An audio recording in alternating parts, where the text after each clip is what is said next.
साथियों, आज हमारे सामने तीन बड़ी चुनौतियां हैं। तीन चीजों को परखने की जरूरत है। एक तरफ नरेंद्र मोदी, भाइयों बुजुर्गों नौजवानों अजीजों, हमारे और आपके महबूब और मकबूल बागडोगरा से आप पहुंचे हैं। थोड़ा फ्रेश होने के लिए 5-7 मिनट रुके हैं। आप महफिल को कामयाब कीजिए और सब लोग इस वक्त जो स्कूल की जानिब है, सब लोग आकर अपनी मीटिंग को कामयाब कीजिए। वो चुके बराह रास्त आए हैं बागडोगरा से प्रोग्राम आया है। थोड़ा फ्रेश होने के लिए ये खबर देने के लिए मैं आया हूँ। इंशाल्लाह जल्दी ही लेकर मंच पर उपस्थित हमारे बिहार सदर जनाब अख्तरुल ईमान साहब, मासूम रजा साहब, राशिद अनवर साहब और दूर दराज से आए हुए देश प्रदेश के नेता का मैं बहादुरगंज की सरजमीन पर इस्तेमाल करता हूँ।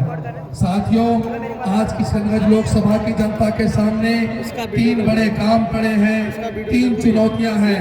मैं उन तीनों चुनौतियों को आपको बताने जा रहा हूं, गंभीरता से सुनिएगा। आज हमारे बीच प्रधानमंत्री नरेंद्र मोदी जी, अमित शाह जी और आरएसएस के प्रमुख मोहन भागवत जी ने एक प्लान तैयार किया। उन्होंने कहा कि अगर कमल निशान पर किशनगंज में अगर चुनाव लड़ा जाए तो किशनगंज के लोग हमें वोट नहीं देंगे। तो उन्होंने आपको गुमराह करने के लिए यहाँ के एक मास्टर को टिकट दिया है। आप मत समझना कि वो टिकट तीर है, वो असल में फूल है, वो असल में फूल है।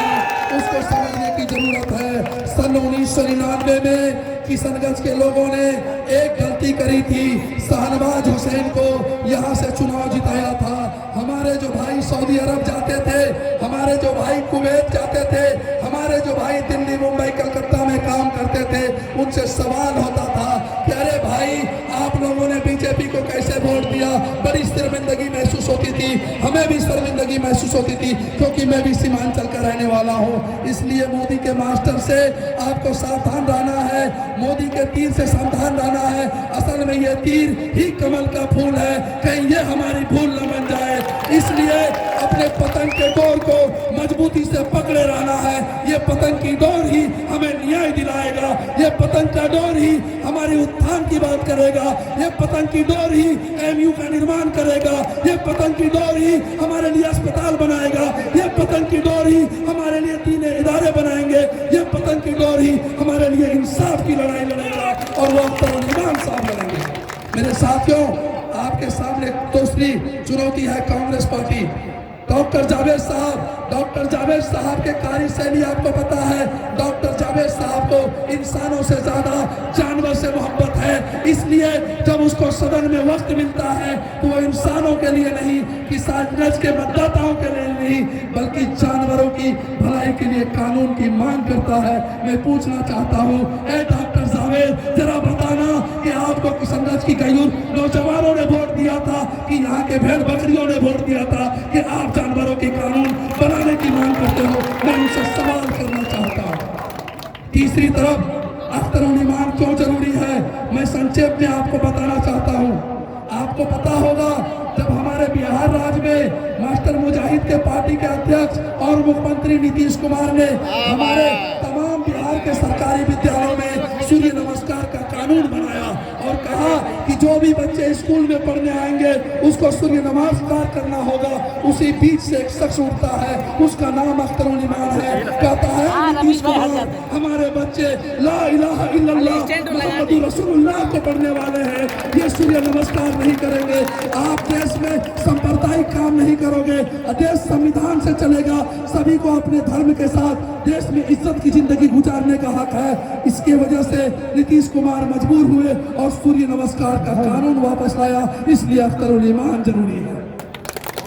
हमारे नौजवान प्रदेश जाते हैं कमाने के लिए, सऊदी अरब कुवैत जाते हैं, कनाडा जाते हैं, अमेरिका लंदन जाते हैं, वहाँ उसकी डेट हो जाती है। तो अख्तरुल ईमान साहब ने सूबे के मुख्यमंत्री नीतीश कुमार को कहा कि नीतीश कुमार जी, अगर हमारे बच्चे बेरोजगारी की वजह से विदेश कमाने के लिए जाते हैं, वहाँ उसकी डेट हो जाती है, वहाँ वो इंतकाल कर जाते हैं, वहाँ वो मर जाते पाते हैं, उसके लाश घर वाले नहीं ला पाते हैं। आप उस लाश का प्रबंध कराओ।